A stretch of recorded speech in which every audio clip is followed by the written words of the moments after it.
Welcome to this afternoon session. Amazing to see so many of you.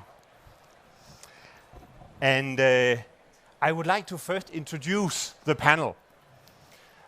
And it is actually a very juicy and also exotic panel. And if anyone wants to move closer, feel so free. We won't throw anything at you. So just move closer. We're one big family. Just like at rainmaking, as Hattie said. So, with us today, we have Ocean WhiteHawk, fondly referred to as Mother Ocean to her students. And I'm one of them. And Mother Ocean, if that's okay with you, is it okay that I refer to as Mother Ocean? Anyone has a big problem with that red flag? It's okay. Is an author, spiritual director of the SAMADHI Training Center for the Soul in Hong Kong, and Evolutionist. And then we have Catherine Sue from Canada coming in to do this performance here for you. And Catherine is a partner at the recruiting and leadership training company Egon Zehnder, global company. Many of you probably heard about it. And then also Auraellia. Auraellia works for Google, and I'm sure all of you have heard about Google. and actually a competition lawyer at Google. Call it senior counsel, but competition lawyer essentially, right? So negotiating with all the countries around the world that want to shut down Google, especially in Asia. So a quite hard-nosed job. If you think Auraellia looks very zen and sweet, she is. I can vouch for that. And at the same time also negotiating on behalf of Google. So it is, as you can see, a quite juicy panel we have for you. And Catherine, Auraellia, and myself are studying the science of consciousness with Mother Ocean and have been doing for years now. I'm the newest student for 3 years. And Auraellia? 7 years. 7 years. Catherine? 2 years. 2 years. And found the science of consciousness to be extremely exciting. It's actually the science of who you are. And what can be more exciting than that? So I'm very happy to have been able to get Mother Ocean to fly in from Malaysia, Catherine from Canada, Auraellia from Hong Kong. And we've had our dome. Maybe many of you who've seen the dome out there. Can I just see a raise of hands if we did a good job with the science, etc.? Yeah, many of you have seen the dome, the consciousness dome. How many have been in there? Quite a few of you. Quite a few of you, and you still show up for this. It must have been good then. And we have had actually full house ever since we started yesterday morning, 9 o'clock, with a guided meditation. It's been amazing. So we see a huge interest in the topic of consciousness. And at the same time, it can be a little bit abstract to us. And that's why we have this panel to go into depth with that. So you still feel you're in the right seat, that you came to the right talk? I see people nodding. That's a good sign. Thank you.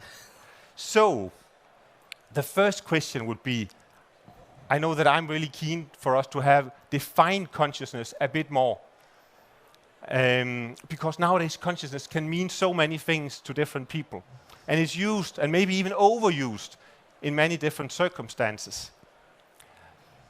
So, how would you define consciousness? Catherine? So to me, consciousness is self-awareness of one's thought form, what's going on here, and behaviors, and its impact on self, others, and the broader universe. When we come to tech conference, sometimes we want to go for the after party, which involves dancing. So high level of consciousness would be able to dance on the floor, at the same time watch self and others from the balcony.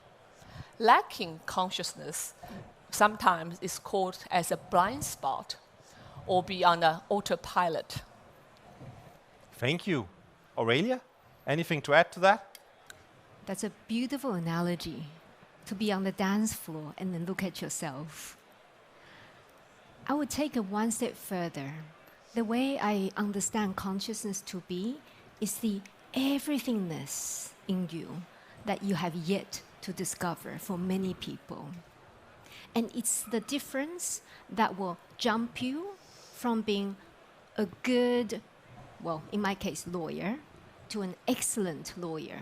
So from being a good, possible entrepreneur to someone who excels and more than thrives. If you truly understand consciousness, which is everything that is about you and how you interact with everything else. Thank you. Mother Ocean? Good afternoon, everyone. It is amazing to be here, although having 4 minutes to expand on something that is vast. So let's begin from the point that consciousness is vast. Consciousness is not bound in time and space. Of what you know, you engage in yourself, that is actually called mind. And consciousness is not mind. So consciousness is so much more. But because we have to offer something here in a short period of time, we can say consciousness is your greater awareness. Your greater awareness beyond the reference point of your mind, which is always bound in time and space, and also personal. So you're always looking at things from the I, the little I. So consciousness is not the little I, is not the egoic mind. So shall we just warm up with that? Yes, that's a good warm-up for me anyway. Do you feel it's a good warm-up? Yes. And so one thing that really impressed me and inspired me and made me very happy was actually that you said yes to this invitation, because I know all three of you have full-on work schedules. And also, like all the other speakers, it's totally volunteer work, so no one is paying you to be here. And in addition to that, you paid your flight tickets not only from somewhere in Europe, but actually from the other end of the world to come here. And the topic is called Thriving Through Higher Consciousness. What is so important about this topic to you personally, that you decide to do that? Use your holiday to come here to give to Tech Barbecue and all the participants here. Shall I start? Katrin? With my journey. So about 2 years ago, through a good friend of mine who is the CEO of Save the Children Hong Kong, Amy Fang, I was introduced to Mother Ocean. At the time, Mother Ocean asked me, so Catherine, what would you like to access more, to study? Being a busy management consultant, I said, I want to do more with limited time. So I was very much in the doers mode. 2 years later, I experienced personal transformation. Started with, triggered by my 11-year-old son, who wants to come out of the bubble in Hong Kong, which I've been living for the last 18 years, to go to Canada to study. So the whole family moved with him. As much as I enjoyed studying and supporting my son, I came to terms with my own meaning and purpose in a new market and a new culture. The old me would say to plan, to actually chart a path.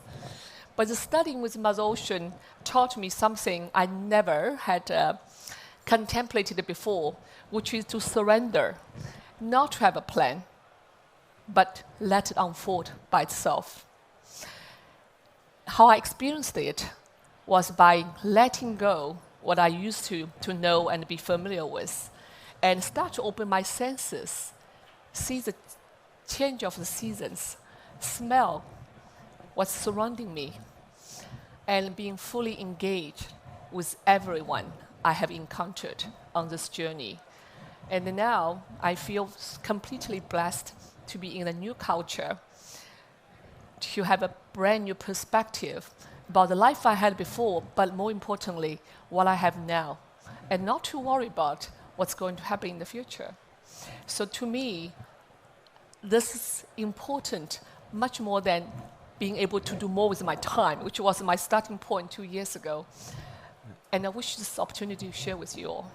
Thank you. And not to have to worry. How many in here worry sometimes?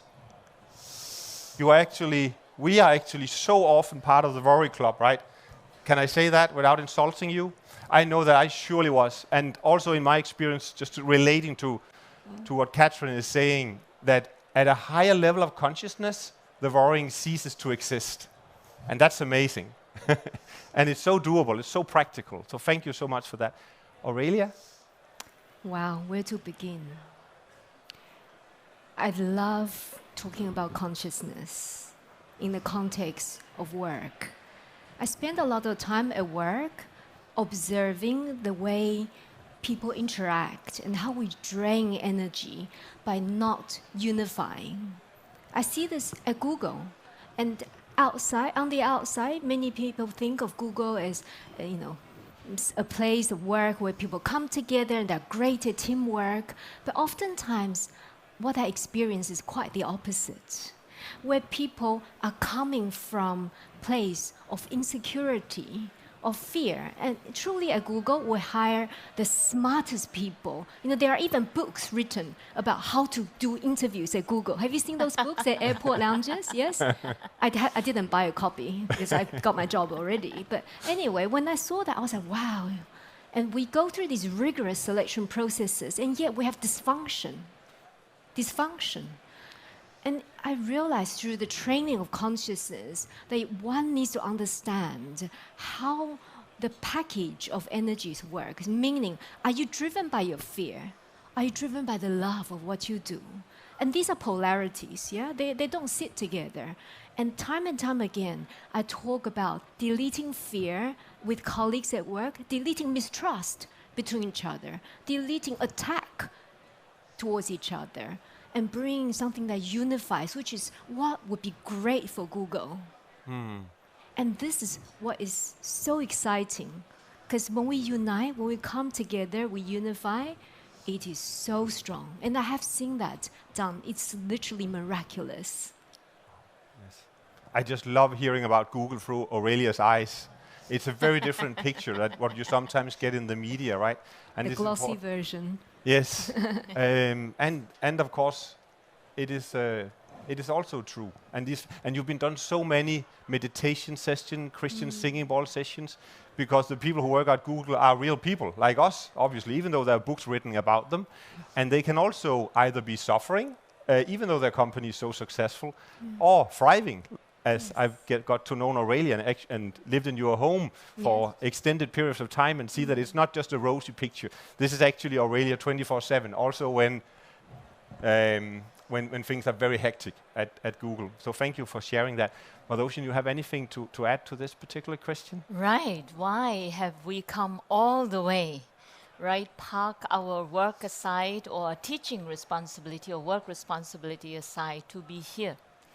This is because the time has come for all of us to engage in a fundamental shift that is happening worldwide. So, and this shift that can only happen if we all come together and change the way we see ourselves and change the world we see the world. So you don't see yourself through your own mind. Mind produces a lot of self-doubt. You see yourself through a loving attitude, not only of what you know, but what you yet to know. So be on the journey, right? The journey for consciousness is into the unknown, and that's what is so exciting, as you say. But the reason for me to be here is because each of us matter. We need to come together in partnership. So when the United Nations brought out these 17 Sustainable Development Goals that in 2015 that we need to attain them by 2030, from no poverty to zero hunger, etc., good health, good education, clean water, sanitization, we cannot achieve them if we don't shift our consciousness, right? From only self-focus to the human family. So we are here, and I am here for that, for partnerships with all of you. Shall we do it? Yes. Shall we do it? Yes. Thank you. We'll take your word for it. And Madhushan doesn't work for United Nations, by the way. Luckily. Luckily. Luckily. Because, why do we say luckily? Because now we have all these formats and good intention, but often a person have their hands tied behind the back and they can't really do the work well. Like a teacher cannot really change the system of education. Does that make sense? So we, each of us, we don't need to be part of something other than the movement of awakening, to wake up to the consciousness that is within you. Means deeper, broader, vast perspective. Oh, thank you. And there's one, it might almost sound too simplistic, but I know that at least I had this question very much in the beginning of my journey into the science of consciousness. And some of you might have that question as well. It's a very practical one. It's just, and I heard it over and over again, does being more conscious mean thinking more? And I used to think that I think quite a lot. Maybe I even think about how I think. And I even confuse myself in my mind about thinking. So am I thereby very conscious?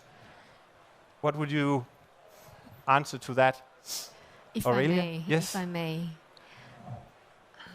To me, being more conscious actually means slowing down. Slowing down. So that you actually catch yourself. First you catch your breath. You know that wonderful feeling of finally slowing down and you catch your breath? Then you take a hard look or loving look at what's going on the inside. Because through my study with Mother Ocean, I now realize what you have inside is what you can offer the world. And what you have on the inside is what you will see mirroring back at you. So if I'm somebody who is full of insecurity, jealousy, and fear that I will not achieve, I will not proceed, will not do well in life, then I'll have all these challenges facing me. And I did before I met Mother Ocean. 7 years ago, I was a highly smart lawyer, working very hard, being a total martyr, and feeling totally victimized. And through shifting my consciousness to first recognize that stock take on my own internal patterns, and this time of feeling like a victim of life, a victim of a harsh boss, a victim of terrible time schedules, a victim of being a beck and call of BlackBerry, still using BlackBerry at the time, right?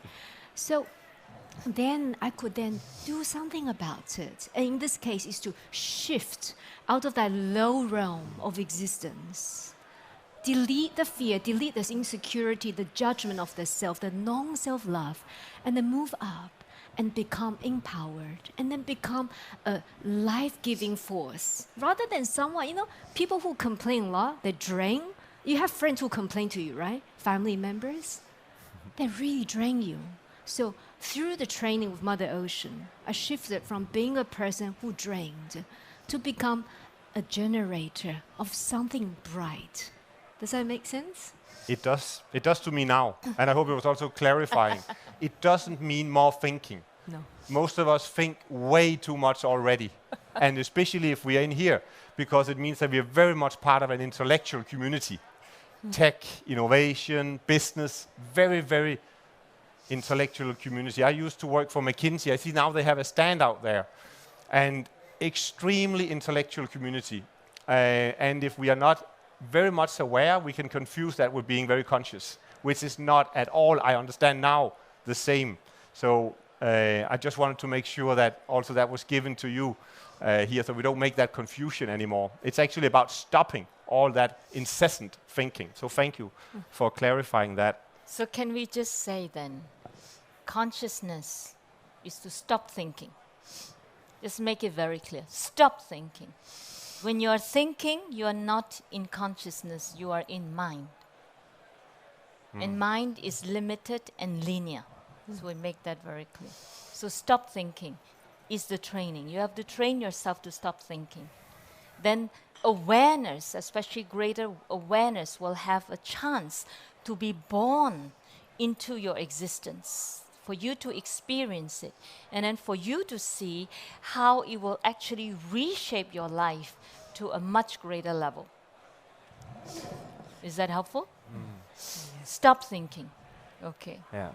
And that does beg the question, right? Especially in a setting like here. And I can almost hear your thought forms that is popping in now. But, you know, we want success in what we do. We want success with our innovation projects, our companies, our startups, our jobs. And doesn't that require a lot of hard work, which means also thinking really hard and striving and also ambitions? Maybe having an ego is a good thing. Maybe thinking is a good thing. I'm just repeating. I hear your thought forms right now. So I just want to make sure that they get addressed, because I surely also used to think like that. Actually, I'm smiling because reminds me of a new work culture in China. It's called 996. Has any of you heard about the 996?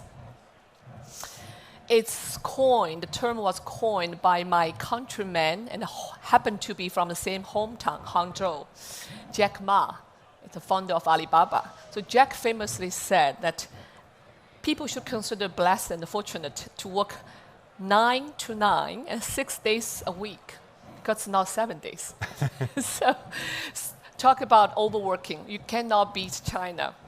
I had a conversation with the CEO of a fintech company lately, and it was very much illustrative of the point here. So he was asking me, he said, I already have more AI engineers than Google probably has. I think he's probably exaggerating since you're from Google. He also said that, you know, my people work harder than 996, but I feel something is missing. So I said, well, if you had your wish, what would be that one thing you'd like to see? He said, because it's a fintech company, he said, I wish I can predict the future. At that point, I said, Mr. Chairman, if you can just slow down, the future will whisper to you. You are too busy right now.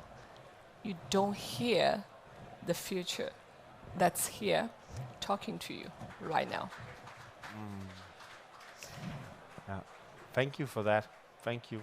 If I may add, totally resonating with what Catherine has just shared. To me, mind is a tool. It's a wonderful tool. We've all been gifted. Yeah, we all have a brain, we have a mind. But it's that I noticed before I started to train, to understand, I was being run by patterns in my mind. I'm not okay. I must do this. So the patterns. And then having it unwittingly overtake everything that I do. Does that make sense? So nowadays, I actually talk to my outside vendors, so these outside lawyers. So I have teams of them, but they work for me, for Google.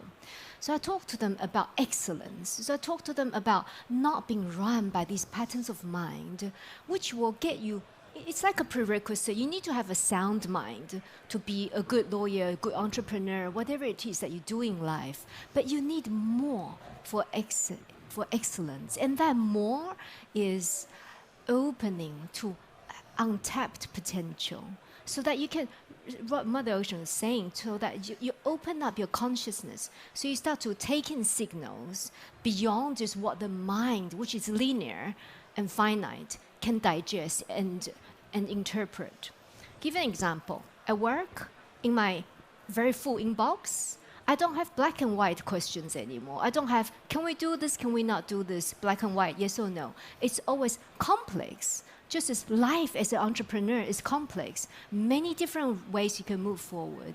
But it's the ability to read the different signals and then make a holistic view of it and then proceed with as full a decision as you can. That I think is making the difference. Yes, thank you. And I see suddenly also questions popping up. Thank you for engaging so much. So if you look down on your phone and you're typing something, doesn't necessarily mean that you checked out. It can also be that you are very much engaging. So thank you for that. And let's attend to them. Yes, should we? Checking how is our time. We have another 15 minutes. Okay. So how do you practice? And I know that's a word that you like a lot, Mother Ocean, practice. How do you practice not thinking? and increasing your awareness. Okay. So this question also linked, there was another question that says, how do I start my journey towards higher consciousness? We can actually tend to these two questions at the same time. Yes. The only way you are going to start this journey is not by going somewhere else, but to come into yourself. This is about you entering into the inner domain of your being. And your mind cannot take you there. So you literally have to stop the track of what you know, of what you think you know, and understand this is about you, but it's the greater part of you. It's the you that connects with the purpose why you have come to planet Earth in the first place. Not because, oh, why you do what you're doing. There has always been and there is a fundamental reason why you have chosen to be born during this time on planet Earth, because many things are happening on an inner level, shifting. We can see it even in businesses. They talk about purpose. They use the word consciousness. They use the word corporate social responsibility. So to tend to how do you begin? You begin by saying to yourself, I need to be on this journey to find out more about the science of what I am. Okay, and how do you do that? Okay, here, practical steps to calmer, quiet mind. Easy. Do you like easy things? Oh, yes. It's so easy you could miss it. Slow down and breathe consciously. And as you breathe, not just an act of I'm breathing, breathing and connecting at the same time with yourself. As you breathe, let's all do this right now. So when I signal in, this way the in-breath continues to go in, okay? And the chances your in-breath will be a lot more shallow and you will stop, okay? But let us do it and find out, okay? Taking a breath in.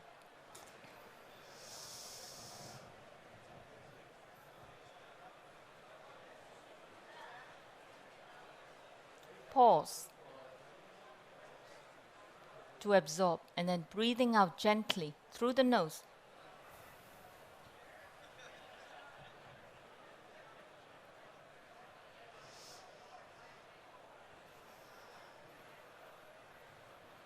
Pause. I'm doing the same as you. In.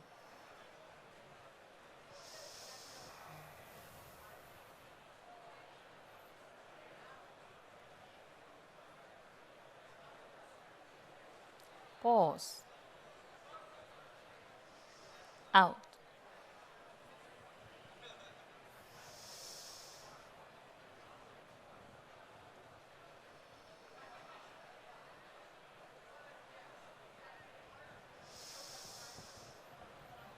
You pause again.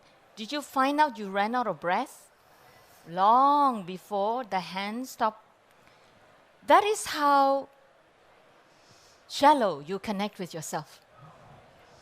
So start by this practice. Train yourself to breathe in deeply into your being. So we call this breath down through my body, loving breath. Not just breathe in. Because we want to make this practical for you. Is this useful for you? If you were to count about when the in-breath, at least 12 seconds, and you pause. Pause is the moment that gives you a chance to connect. Because the problem in the world is through lack of connection. Connect. If you don't connect with your core, with your center, you do not connect with anyone else. Not your family, not even your children. You will be surprised how little we connect. So to connect deeply, not connect superficially, depth. So is this helpful to how you begin? Take this with you. You practice 5 minutes every day. You notice there will be a shift in your brainwave and also in your mindset, and you will experience the difference within you. It is not a quick fix. It is a consistent practice. That's why Beloved say this is a favorite word of the teacher, practice. You don't need to be a perfect self, but you be smart and have a perfect practice. Don't let your mind make all sorts of different excuses why you can't do it. As we said earlier when we had the session in the dome, don't try to find time to do this. You will never find time. Your ego makes sure of that, that you don't find time. You need to give yourself the time, you need to make the time, and you need to give time. Can you see the shift? So this is what we say, mind and consciousness. Shift. Yes. And I have yet to meet someone who says that they meditate and it's terrible, it makes their life worse. That's not what they say, right? So many of us have the intention to meditate, and everyone I meet and talk to about it say that I did it for a while, I had some problems, I did it for a while, it made me feel so good. Yeah, and then I stopped. And that is not the way of Mother Ocean. And this is why the practice part is actually very, very important. It's a bit like also being a marathon runner, right? That you don't just run for 2 months and then you stop and then you expect to be a very good marathon runner the next year. It doesn't work like that. And the consciousness is actually very practical. So it's wonderful to see these practical questions. It's showing that you're already so engaged in this. And many of you have probably, how many have had some experience with meditation? Can we just see hands? Wow. Very good. More than half. Keep going and intensify. Can we add in? Yes, keep going. And if you're not feeling the results so far, then just keep going. From personal experience as well. I saw another question there, which I felt I could really relate to, that I would like to ask you. Why focus on consciousness rather than happiness? So, to me, happiness can be a fleeting moment. You get something you've been expecting for a long time. The moment you get it, instant gratification, you're happy. But human nature is such, you want something bigger or more. I work with CEOs and boards, understand that there's often never enough. So to shift from happiness to consciousness is to live now, be present, and not to set a high expectation and a moving target. Yeah, and also to me, I think the goal of happiness seems to suggest that there's not more than happiness. It suggests that this lack of depth. It also is disassociated from meaning and greater purpose. Because happiness is more for the self. So, and whereas in my understanding, in the way I know that I generate so much meaning and fulfillment when others are left brighter because of what I know or what I do for them. So yes, to me, happiness is a very limited concept. Yes, yes. I definitely also see that in my life. I was chasing happiness, and many of Danes are. And by some measurements, we are doing quite well. If now you're guests here in Denmark, so we can reveal to you that us Danes have the world record of happiness, actually. And at the same time, we have so many people who are either stressed or depressed or both. And I had that experience also, as you refer to, and as you so kindly and openly share with us, that you haven't always been your brightest self. Also, I had that experience leading up to my 40-year birthday of actually being quite depressed, even though I've been hunting and reading about happiness for a long time. So, very good question, and hopefully it was clear enough that it makes a lot of sense to actually redirect your focus from happiness to consciousness. You will get happiness, just in a different, by a different measure, and in a different way, and so much more than happiness also. There's another question that, and we are running a bit out of time as well. So, and I know that Mother Ocean has a gift for all of us, 2 minutes in the very end. So we will more or less take the last question, or maybe 1 or 2 questions. And there are some amazing questions here about government, political leaders, education institutions around the world. So I would like to ask Mother Ocean, because you do travel around the world, working on this topic, working with also a lot of executives and leaders nowadays who are interested in these things. Why are we seeing what we're seeing right now in the world, and what can we do about it? Okay. So it is not about what can we do about it. So we just align that. It goes with the question here, how come political leaders do not have a developed higher consciousness and acts based on love? Why are we led by people who might not be aware, who are not aware? Well, we voted them. So first responsibility, we voted for them. And the reason we voted for them is because also at the moment there are not enough candidates who are bold, who stand by what really benefits humanity. So people are there always taking care of their own self-interest, whether it is their political career, whether it is only to benefit a certain sector of the country.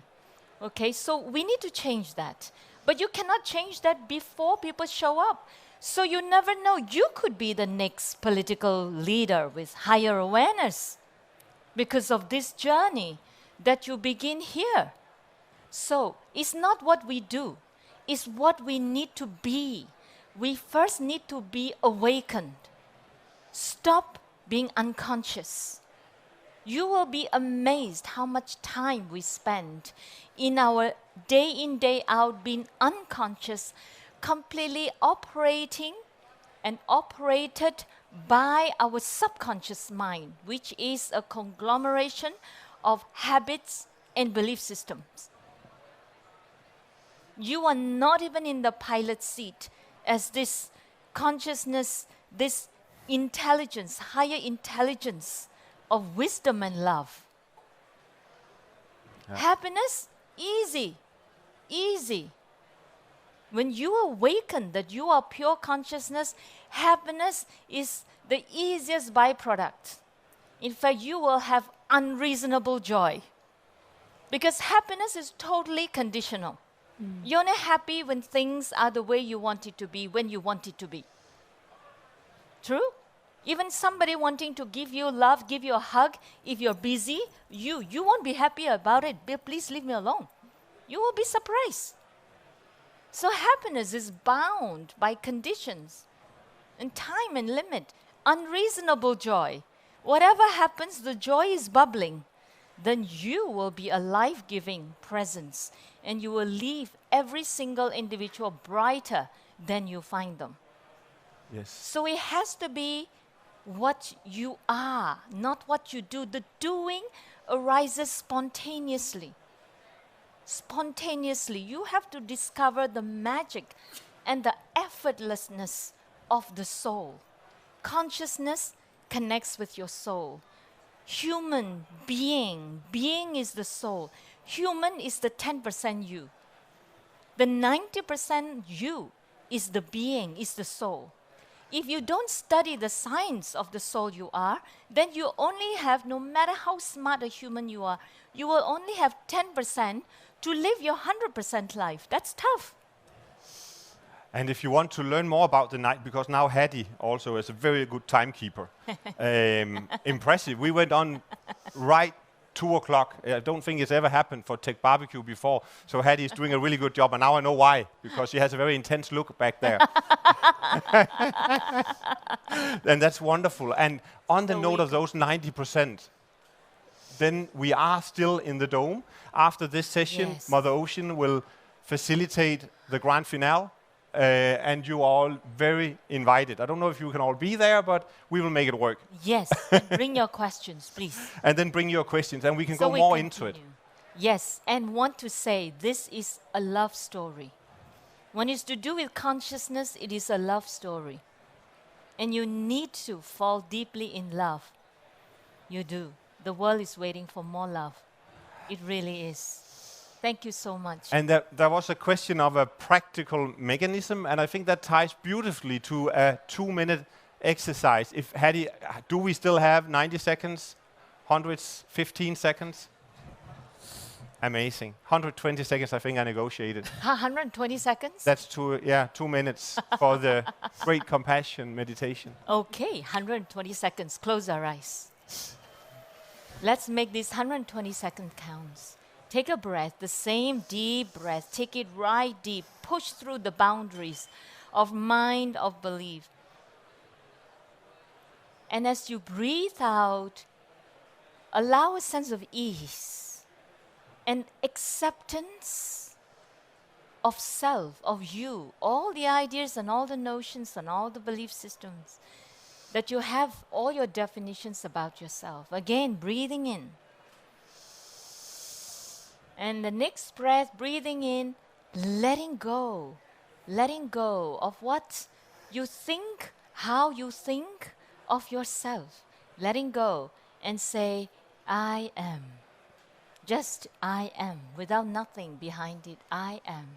There's a powerful vibration in I am. And the next breath, breathing in, and feel so much compassion for the human self that has strived so hard, worked so hard, pushed so hard, that has suffering, pain, struggles. Feel so much compassion for the self. And in this place that is spacious, more spacious than before, now take a moment and let us all connect with 7.7 billion of our human race. There's only one human family. That's all of us, breathing in and feel so much compassion that each and every single one is simply doing the best they know how at the moment, including those beloveds who may have caused friction, conflict, difficulties in your life. Take a moment to feel so much compassion for them, just as you feel compassion for self. And take a moment to just rest without going into the story at all, but just rest in the feeling, in the vibration, in the field of compassion, which is total acceptance and unconditional embrace. Embrace, beautiful word, unconditional embrace on self and on others and on all. And then one final breathing together as we breathe in, deep down through my body, loving breath, and smile to your heart. Smile to your heart. And that is our beautiful cue for coming back. Gently bring yourself back into this space.